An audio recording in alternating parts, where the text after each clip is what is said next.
Vamos seguir nossa jornada. Hoje nós vamos dar continuidade na nossa série de estudos bíblicos.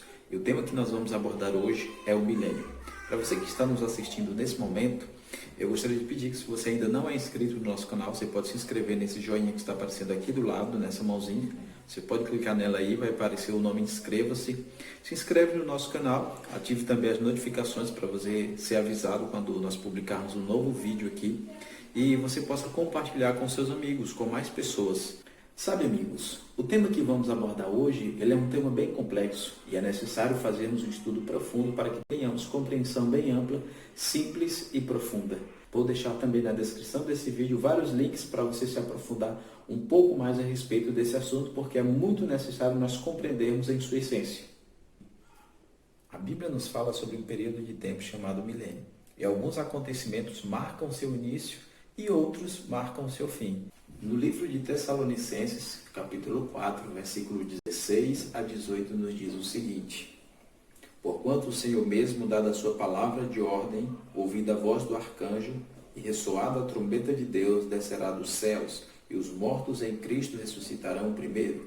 Depois nós, os vivos, os que ficarmos, seremos arrebatados juntamente com ele entre nuvens, para o encontro do Senhor nos ares, e assim estaremos para sempre com o Senhor. Consolai-vos uns aos outros com essas palavras. A pergunta que surge aqui para nós é: quando e quais acontecimentos marcam o milênio e quais acontecimentos marcam o seu fim? Eu vou fazer aqui para você um breve resumo desses fatos para que você possa compreender de maneira bem simples. Primeiro, o milênio tem o seu início quando Jesus voltar pela segunda vez a essa terra. E algumas coisas vão acontecer nesse período. Primeiro, a prisão de Satanás, que é descrita no livro de Apocalipse, capítulo 20, versículo de 1 a 3. A morte de todos os ímpios por ocasião da segunda vinda de Cristo, que é descrita em Apocalipse, capítulo 6, do versículo 6 a 14. E outros acontecimentos também nos apontam esse início, que é o período de tempo chamado milênio. Quais são eles? Vemos aqui então a ressurreição de todos os salvos que creram em Deus de todas as gerações, desde Adão até o último que esteve aqui sobre essa terra, mas que descansou no Senhor. Ela é chamada de primeira ressurreição. Outro acontecimento que marca também o início do milênio é justamente o ajuntamento dos dois grupos, aqueles que morreram em Cristo, mas estavam no pó da terra, e aqueles que estão vivos, crendo no Senhor Jesus. Por ocasião da sua segunda volta, eles permaneceram fiéis até aquele momento.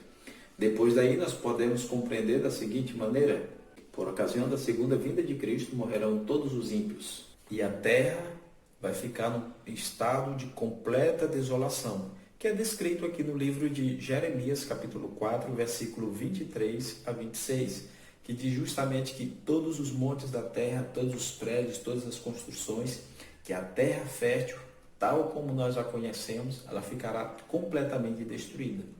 É justamente nesse período que se inicia o período chamado milênio, e acontece também aquilo que é descrito em Apocalipse, capítulo 20, no versículo de 1 a 3, que é a prisão de Satanás.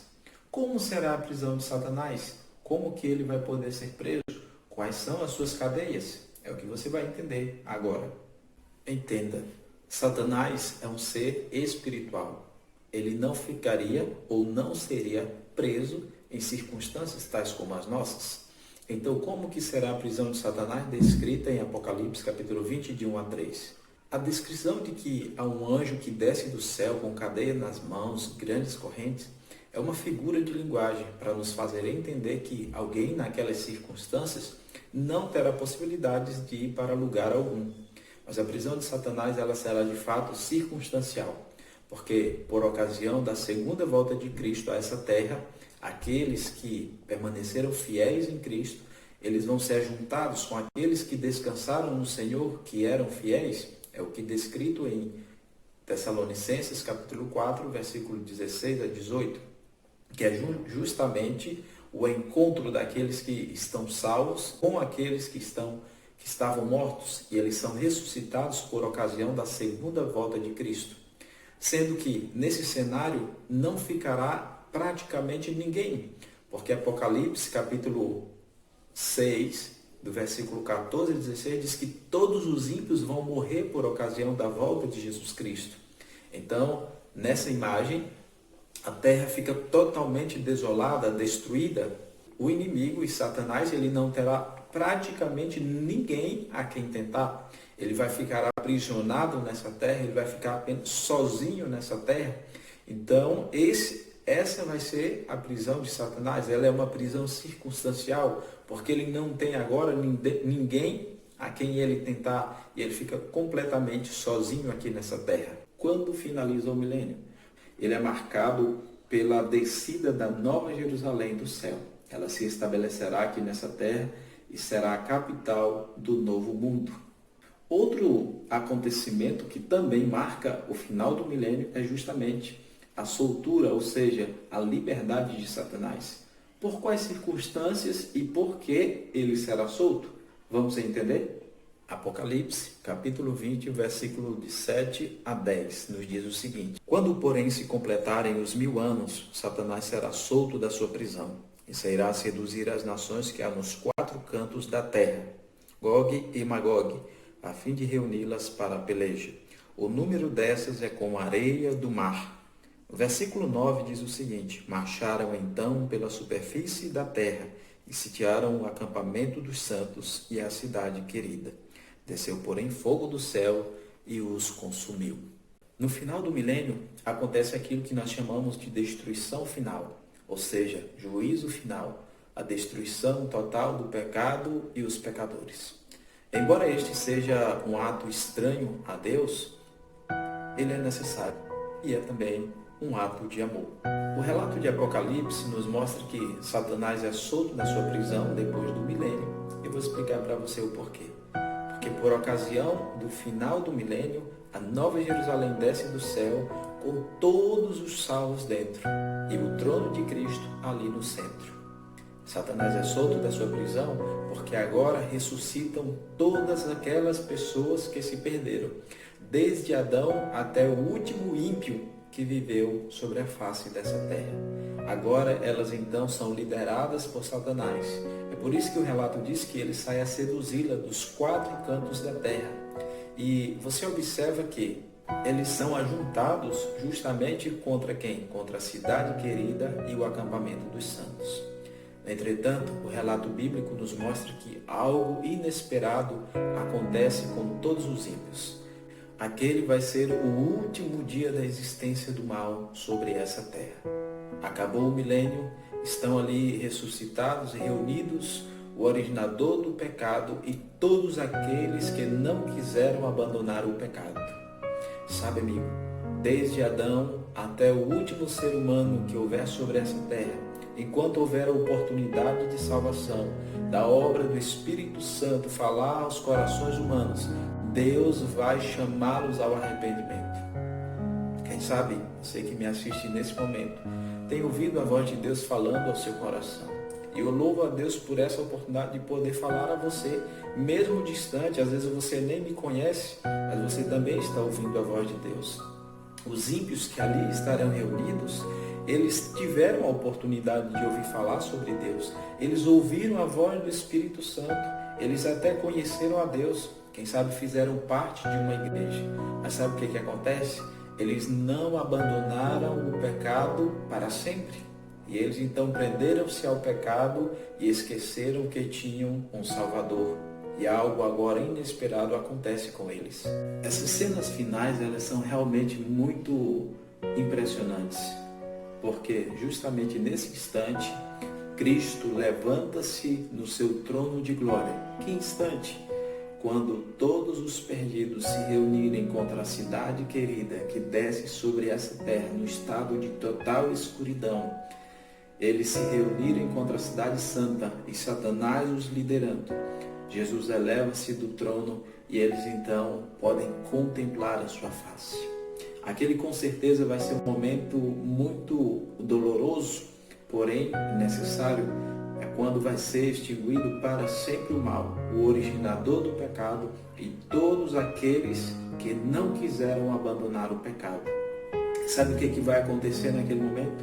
Quando as pessoas contemplarem a face de Cristo, vai passar um filme em suas mentes e elas vão entender que elas agora encontram-se do lado de fora da cidade santa, porque foi apenas uma escolha sua. Todas as vezes que elas rejeitaram a palavra de Deus, todas as vezes que elas ouviram falar sobre Deus, mas elas se negaram, elas não deram atenção, elas não abriram o coração, elas não permitiram que Ele lhes salvasse, elas entenderão que estão perdidas pela sua livre e espontânea escolha. E é justamente nesse momento que, mesmo perdidas, mas elas vão adorar o Criador, e elas então declararão que Ele é verdadeiro e justo, e que santos e retos são os seus juízos. E sabe o que acontece nesse momento? Justamente aquilo que Apocalipse, capítulo 20, o versículo 9 descreve, que eles rodeiam a cidade santa, e quando eles marcham para tomá-la pela força, e isso aconteceria se houvesse possibilidades, porque eles encontram-se perdidos, já não tem mais solução. Mas entra então a intervenção de Deus. E a intervenção de Deus vem na forma dos seus juízos, que foi retido durante todas as gerações. Quando nós nos perguntávamos aonde estava Deus, que parece fazer-se surdo ao sofrimento que passávamos aqui nessa terra, o juízo e a sua ira que foi detida, que foi segurada durante todos esses anos, todas as gerações, naquele momento, ele vai ser derramado, vai ser descarregado na forma de fogo e enxofre, e destruirá para sempre todos os ímpios e todos aqueles que não quiseram abandonar o pecado. A minha pergunta para você nesse momento é: de que lado você vai estar naquele dia? Você vai estar do lado de dentro da cidade protegido como salvo, ou você se encontrará do lado de fora da Nova Jerusalém, se encontrará como alguém perdido, distante de Deus, destruído para sempre? Sabe, amigo, ao falar a você nesse momento, eu gostaria de pedir que você se entregue a Deus agora, que você não permita que o tempo passe mais. Quem sabe para você tem sido uma difícil decisão abandonar o pecado, fazer uma entrega a Deus, os familiares, os amigos, as circunstâncias da tua vida. Esse é o caminho a ser seguido, mesmo que isso custe a sua vida. E quantas pessoas entregaram a sua vida pela causa de Cristo, pelo amor ao nome de Deus. O meu convite para você é que naquele dia você encontre-se aos salvos dentro da Nova Jerusalém. Que você medite nessas palavras, que seja o seu desejo fazer uma entrega total e geral a Deus, e eu possa encontrá-lo em nome do Senhor Jesus Cristo. Amém.